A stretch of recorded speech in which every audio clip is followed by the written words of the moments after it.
Nakamatachi, revoilà l'empereur. J'espère que vous allez bien les Nakama. Nouvelle vidéo, nouvelle chronique. Avant de commencer, je dois vous avertir que je ne ferai plus de vidéos portant sur l'histoire des personnages. En effet, ça me prend beaucoup de temps, et je pars du principe que si vous cliquez sur la vidéo, c'est que vous connaissez de base le personnage. Sache que tu peux toi-même suggérer en commentaire quel personnage tu souhaites voir dans mes prochaines chroniques. Ce fut le cas d'un Nakama, Nostrilp, qui en lisant la description de ma vidéo sur l'origine de la vie, a proposé Shanks pour la prochaine chronique.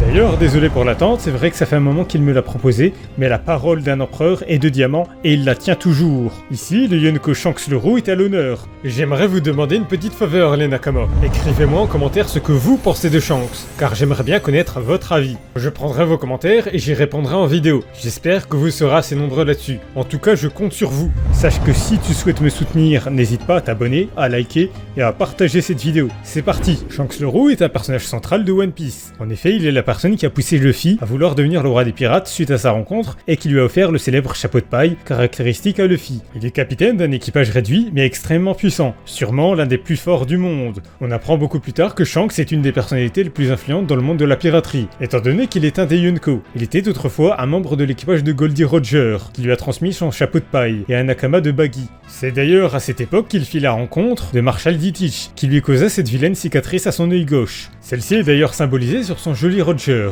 Comme tous ses nakamas de l'époque, il assistera avec une immense tristesse à l'exécution de son capitaine. C'est à partir de là qu'il envisagera de former son propre équipage. Il demandera à Baggy de le rejoindre, mais ce dernier refusera pour former son équipage et réaliser son rêve de son côté. Niveau puissance, Shanks est un des personnages les plus forts de One Piece, même si on ne connaît quasiment rien de ses capacités au combat. On sait seulement que c'est un grand épéiste, en dépit du fait qu'il ne possède désormais qu'un bras. Il peut de plus exploiter tous les types de haki, en particulier le haki des rois. Ce dernier est d'ailleurs si puissant qu'il peut causer des dommages physiques, comme le témoigne son passage dans le Moby Dick. Peu importe les individus qui se tiennent face à Shanks le Roux, quand bien même il s'agit des personnes les plus fortes de ce monde, comme Kaido ou Barbe Blanche, il ne craint personne. Il a d'ailleurs été autrefois en rivalité avec le plus grand des épéistes, Dracul Mihawk. Et non, je ne le dirai pas, ce n'est pas le moment. Shanks inspire la crainte, comme le respect dans le monde entier. On imagine très bien qu'il est loin de nous avoir révélé son véritable plein pouvoir. Shanks est très fort, nous le savons tous, mais ça n'est pas la puissance d'un personnage qui fait sa grandeur. Avant d'être un Yonko, c'est un pirate, à savoir un homme qui souhaite vivre librement, et c'est exactement ce qu'il applique à chaque fois qu'on le voit. D'ailleurs, c'est ce que je disais dans ma vidéo intitulée « Les Yonko ne devraient pas exister ». Si vous souhaitez la voir ou la revoir, je ne vous retiens pas mes chers Nakama. Shanks est un véritable modèle de pirate et tout comme Roger. Il ne se préoccupe jamais du passé. Ce qui contraste entre Shanks et la plupart des autres pirates, c'est qu'il vit au jour le jour. Il ne se préoccupe pas du pouvoir ou de sa réputation. Tout ce qui l'intéresse, c'est de faire la fête avec ses Nakama. C'est un aventurier, un pirate, et les preuves que seul le présent l'intéresse sont représentées par ses scènes. Mis à part, pour le cas de Barbe Noire, qui est à l'origine de ses cicatrices,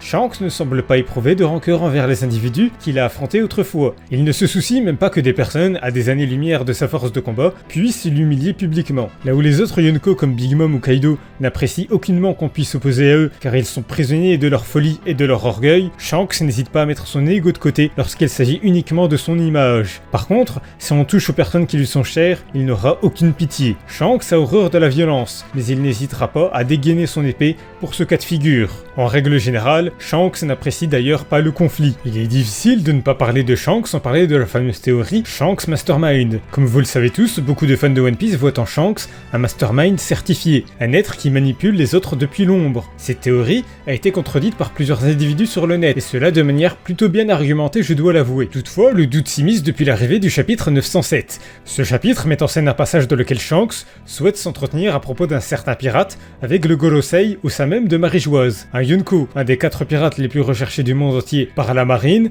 a entretenu une rencontre diplomatique avec la plus haute instance du gouvernement mondial. Le plus dur pour nous lecteurs est que le dialogue de cette rencontre a été totalement ellipsé. On ne sait donc absolument rien de ce qui s'est passé si ce n'est que Shanks a quand même le bras long, sans vouloir faire de jeu de mots avec un certain peuple, ni même sur le fait qu'il n'ait qu'un bras. Bien qu'à l'origine, il était dépeint comme un homme simple d'esprit, au fur et à mesure de l'avancée de l'histoire, on finit par voir en Shanks un homme complexe et très mystérieux. Beaucoup de questions tournent autour de lui, au point que le lecteur est amené à douter de ses intentions. Premièrement, comment un être aussi puissant a pu perdre un bras face à un roi des mers que même Luffy a su mettre KO dès le début de son aventure. Le plus surprenant est que Newgate a déclaré que tout le monde était choqué d'apprendre qu'il avait perdu un bras, et se demandait même comment cela a pu se produire à East Blue. Était-ce une manière de la part de Shanks d'inciter Luffy à devenir pirate et de le manipuler à des fins sournoises? Qui plus est, nous ne savons toujours pas qui est le pirate supposé de la discussion entre lui et le Gorosei. Le plus logique est qu'il s'agisse de Teach. Mais est-ce que Shanks aurait cité Luffy par hasard car il avait prévu de le trahir? Vous dites que c'est impossible, mais si c'était aussi évident, pourquoi Oda nous cacherait-il le supposé pirate? Pourquoi ne pas nous montrer directement qu'il s'agit de Teach? C'est donc forcément quelqu'un d'autre, mais ça ne veut pas pour autant dire qu'il puisse s'agir de Luffy.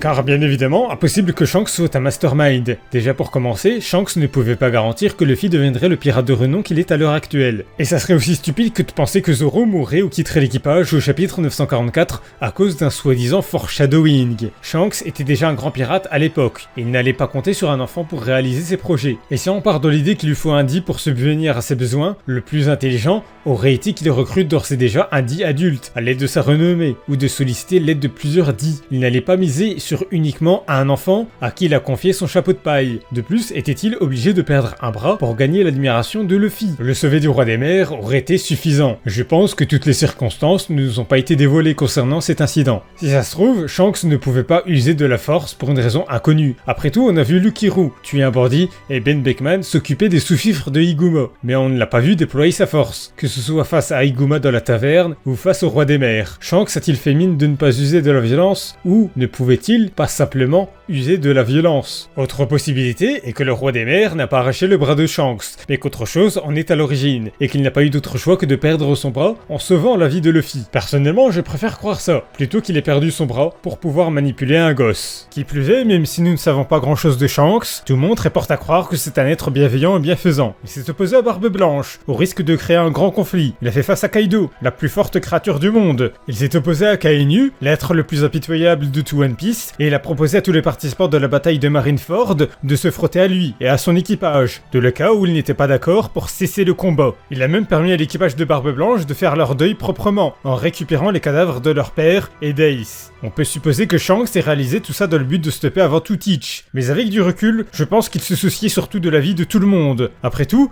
Ace était son ami, il avait de l'estime pour Newgate, et surtout, Luffy était en danger. Beaucoup de personnes pensent que Shanks est un mastermind, mais j'ai du mal à imaginer qu'un mastermind puisse agir publiquement en mettant sa vie en jeu. Pourquoi se battre entre nous lorsqu'on peut profiter de chaque moment de sa vie? Pour moi, c'est ça ce qui fait la vraie valeur de Shanks. Les conflits sont futiles à ses yeux, et c'est ce que tout pirate est censé se dire. En aucun cas, il n'a cherché à s'imposer. Bien qu'il savait ce qu'il arriverait, il n'a pas empêché Barbe Blanche d'entrer en conflit avec la marine, et son intervention à Marineford n'avait pas pour but de mettre en valeur la puissance de son équipage, mais de faire comprendre à tous à quel point ce conflit est stérile, au point que même une personne acharnée et obstinée comme Akainu finisse par renoncer à poursuivre la bataille. À plusieurs reprises, Shanks a risqué sa vie pour les autres. Contrairement aux autres Yonko, Shanks n'a d'ailleurs pas une force militaire vaste et imposante. Mais paradoxalement, la couverture du chapitre 875, où l'on voit Bartholomew brûler le drapeau de Shanks, montre qu'il est à la tête d'un territoire. Mais ça ne veut pas pour autant dire qu'il détient une soif de conquête de territoire. Je pense que tout comme Barbe Blanche, Shanks a planté son drapeau sur certaines îles pour menacer les plus malfaisants de faire du mal à leurs habitants. Pour preuve, Shanks a beau avoir séjourné à Fuchsia quelque temps, il n'a pas pour autant eu l'envie de planter son drapeau sur le royaume de Goa, bien qu'il en ait la force. Sa première décision après l'incendie avec les bandits d'Higuma a d'ailleurs été de plier bagages, peut-être pour éviter de causer d'autres problèmes au village.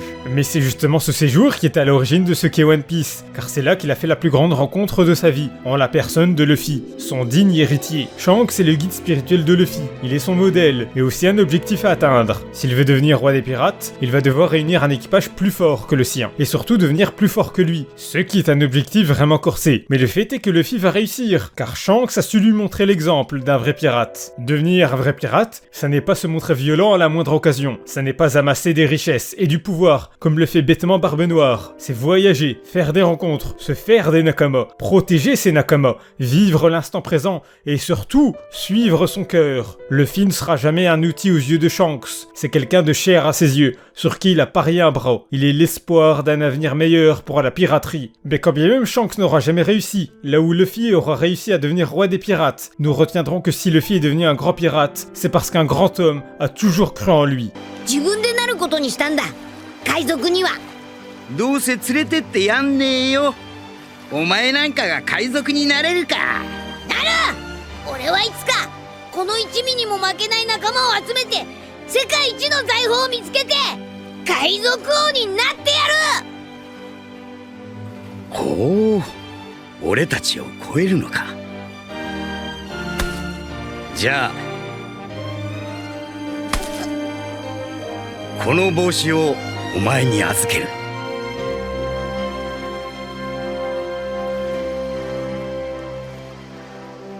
俺の大切な帽子だ。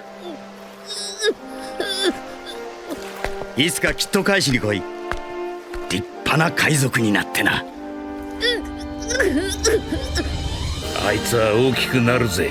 ああ、なんせ俺のガキの頃にそっくりだ。出航だ。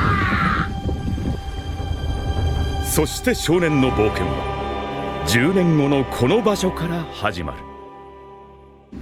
C'est désormais la fin de la vidéo les Nakamas. J'espère qu'elle vous aura plu. Tout comme Luffy, je vous encourage et vous souhaite d'avoir pour modèle une personne aussi incroyable que Shanks. Et qui sait, vous finirez vous aussi par devenir le modèle d'une personne tout aussi fabuleuse que vous. Comme d'habitude, on se retrouve dans la section commentaires si vous souhaitez qu'on discute. Vous pouvez même me suivre sur Twitter, me parler par message privé si le cœur vous en dit. Le lien est en description. N'oubliez pas de vous abonner et de liker si ce n'est pas déjà fait. Sur ce les Nakamas, prenez soin de vous et soyez un modèle pour les prochaines générations. Matana!